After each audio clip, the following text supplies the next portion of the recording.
மதுரை தமுக்க மைதானத்தில் நேரலையில் நமது செய்தியாளர் நாகராஜன் இணைப்பில் இருக்கிறார். அவரோடு தகவல்களை கேட்டு பெறலாம். நாகராஜன், தற்போது நீங்க இருக்கும் இடத்துல வெப்பநிலை எப்படி இருக்கிறது? 1:45 மணி ஆயாச்சு. அங்கு திரண்டிருப்பவர்களுக்கு உணவு வழங்கும் பணி முடிந்து விட்டதா?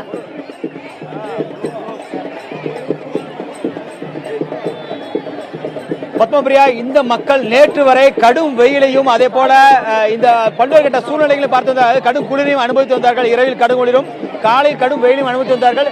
இந்த நிலையில் தற்பொழுது இன்று காலை முதலே ஒரு அதிகாலை முதல் மழையும் பெய்து வருகிறது. எனவே இயற்கையின் பல்வேறு பருவ சூழ்நிலைகளையும் இவர்கள் சந்தித்து வருகிறார்கள். போராட்டம் என்பது அனைத்து இயற்கையோடும் இந்த இயற்கையின் பல்வேறு தன்மைகளோடும் அவர்கள் போராடி வருவதை பார்க்க முடிகிறது. இன்று அதிகாலை 4 மணி முதல் பெய்த மழையானது தற்பொழுது அதாவது காலை ஒரு 8 மணி வரைக்கும் லேசாக பெய்து வந்தது. அதன் பின்னர் அந்த இருந்த இடத்தை அவர்கள் தூய்மைப்படுத்தி அதை சுத்தப்படுத்தி அதன் பின்னர் தான் அதற்கான போராட்டத்தை முன்னெடுத்து வந்தார்கள்.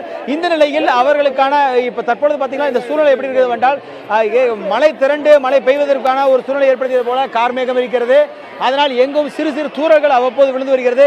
இப்போது கூட லேசான தூறல் இருக்கிறது. ஆனால் இது இவர்களை எந்த வகையிலும் பாதிக்கவில்லை. எல்லோருக்கும் சிறிய அளவில் தொப்பி, அதாவது குழந்தைகளுக்கும் பெண்களுக்கும் அதற்கான தொப்பிகள் கொடுத்துள்ளார்கள். அதாவது பாலித்தீனாலான ஒரு தொப்பியை கொடுத்துள்ளார்கள். குழந்தைகளுக்கு தலை நனையக்கூடாது என்பதற்காக.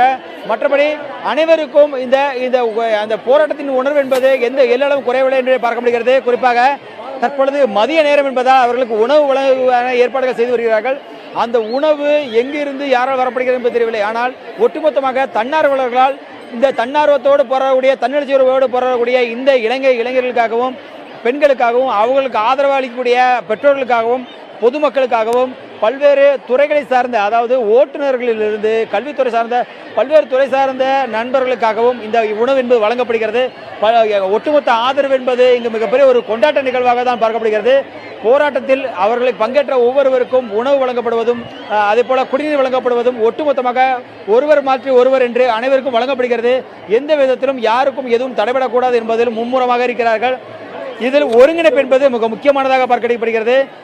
அதாவது அருகிலேயே ஒவ்வொருவராக இருந்து கொண்டு சேரக்கூடிய குப்பைகளை கூட ஒட்டுமொத்தமாக எடுத்து அதை அப்புறப்படுத்தி வருகிறார்கள். எனவே உணவு வழங்குதல், சுத்தப்படுத்துதல் மற்றும் ஒற்றுமையாக பாதுகாத்தல், மற்றவர்களுக்கு உதவுதல் என பல்வேறு பண்புகளை இங்கு பார்க்க முடிகிறது. அதாவது கொடுக்கப்படக்கூடிய உணவு என்பது அடுத்தடுத்த நபர்களுக்கு அவர்களே கொடுக்கிறார்கள். எனவே இந்த தன்மை என்பது பார்க்கும் பொழுதே மிக சிறப்பாக அனைவருக்கும் கிடைப்பதற்கான ஒரு ஏற்பாடுகளை செய்ததை முழுமையாக உணர முடிகிறது.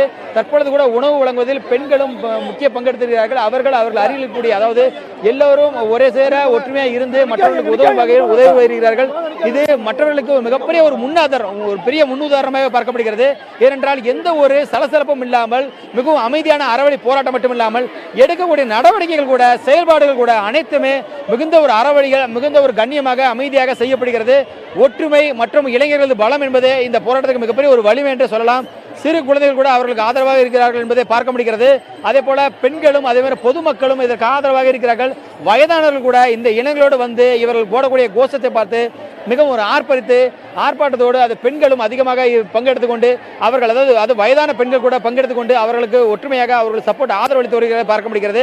ஒட்டுமொத்தமாக பார்க்கும் பொழுது இந்த போராட்டம் என்பது மிகப்பெரிய அளவில் மற்றவர்களுக்கு மிகப்பெரிய ஒரு முன்னுதாரணமாகவும் பல்வேறு பாடங்களை இங்க இருக்கக்கூடிய பெரியவர்களுக்கும் அதே போல வந்திருக்கக்கூடிய சிறியவர்களுக்கும் வழங்கும் ஒரு இடமாக இந்த தமுக்க மைதானம் மாறி இருக்கிறது என்பதுதான் உண்மை. காயத்ரி, பத்மபிரியா.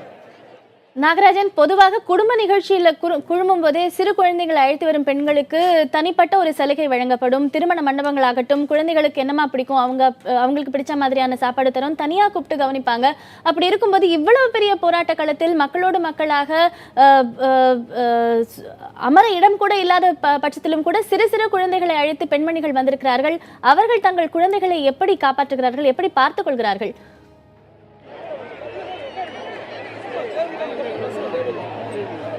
அதாவது இங்கு குழந்தைகள் முக்கியமானதாக பார்க்கப்படுகிறார்கள். ஏனென்றால் குழந்தைகள் கையில் கொடுக்கப்படக்கூடிய பதாகைகள் அனைவராலும் ஈர்க்கப்படக்கூடிய ஒரு விஷயமாக பார்க்கப்படுகிறது. அது மட்டும் இல்லாது குழந்தைகளுக்கான பாதுகாப்பு, அது நீங்கள் பார்க்கலாம். தற்பொழுது கூட ஒருவர் தனது அந்த ஒரு சிறுவனின் உடலில் அந்த காளையை வரைந்து வைத்திருக்கிறார்கள். அதாவது விளம்பரங்கள் மட்டுமல்லாது அது அவர்கள் மூலமாக செய்யப்படக்கூடிய ஒரு சிறு விஷயங்கள் கூட மிகப்பெரிய அளவில் மற்றவர்களை கவர்வதற்கான ஒரு அம்சமாக அமைந்து விடுகிறது. அதன் காரணமாகவே குழந்தைகளுக்கு அதிக முக்கியத்துவம் கொடுக்கிறார்கள்.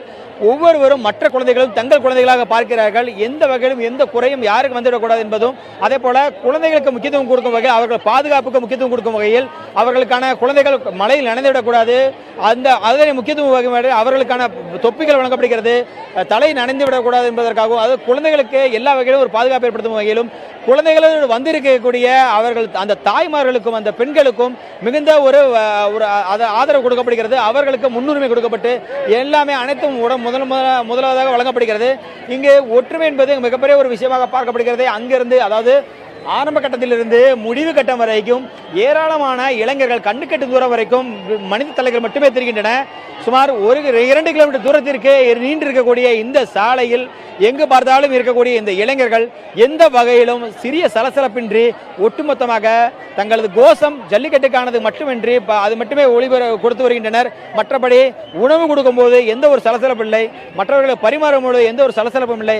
அதை அந்த உணவை முடித்துவிட்டு போடக்கூடிய அந்த கழிவுகளை கூட, அந்த குப்பைகளை கூட ஒரு சேர பார்த்திருந்து அதை மற்றவர்கள் மூலமாக அப்புறப்படுத்தி வருகிறார்கள். எனவே இங்கு, அதாவது அதைவிட மிகுந்த ஒரு ரசனைக்குரிய விஷயமாக பார்க்கப்படுகிறது. இங்கு முகம் பாராத தோழிகள் ஒன்றிணைகிறார்கள். அவர்கள் மற்றவர்களுக்கு ஊட்டிவிடக்கூடிய ஒரு சூழலை கூட பார்க்க முடிகிறது. தான் உண்பது மட்டுமல்லாமல் மற்றவர்களுக்கு ஊட்டிவிடும் பொழுது மிகப்பெரிய ஒரு அன்பு சார்ந்த ஒரு வட்டம் இங்கே பார்க்க முடிகிறது. எங்கு பார்த்தாலும் அந்த காட்சிகளை பார்க்க முடிகிறது. ஒருவர் தான் சாப்பிடுவது மட்டுமல்ல மற்றவர்கள் ஊட்டிவிடும் பொழுது ஒரு மிகப்பெரிய ஒரு குடும்ப சூழ்நிலை, ஒட்டுமொத்த ஒரு தமிழ் குடும்ப சூழ்நிலை இங்கே பார்க்க முடிகிறது. எனவே இது இந்த மக்களுக்கு ஒரு புதியதான ஒரு போராட்டம் மட்டுமில்லாமல் புதிதான ஒரு பண்புகளை சொல்ல தந்திருக்கிறது. இந்த போராட்டம் மிகப்பெரிய ஒரு கல்விக்கூடமாக மாறி இருக்கிறது என்றுதான் இங்கே பார்க்க முடிகிறது. தமுக்க மைதானம் பல்வேறு வகைகளிலும் மற்றவர்களுக்கு ஒரு முன்னுதாரணமாக மாறி வரும் என்பதும் இதில் நாம் பார்க்கக்கூடிய காட்சிகளிலிருந்து தெரிகிறது.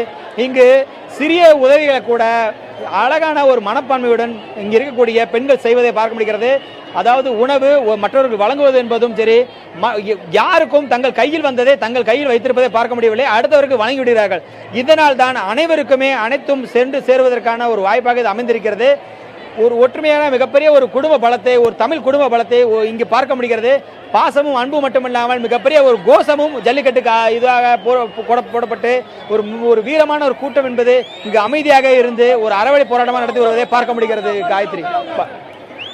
நாகராஜ், ஒற்றுமைக்கும் உறவாடலுக்குமான ஒரு களமாக இந்த போராட்ட களம் உருவெடுத்திருக்கிறது என்பதை அழகாக பதிவு செய்தமைக்கு மிக்க நன்றி.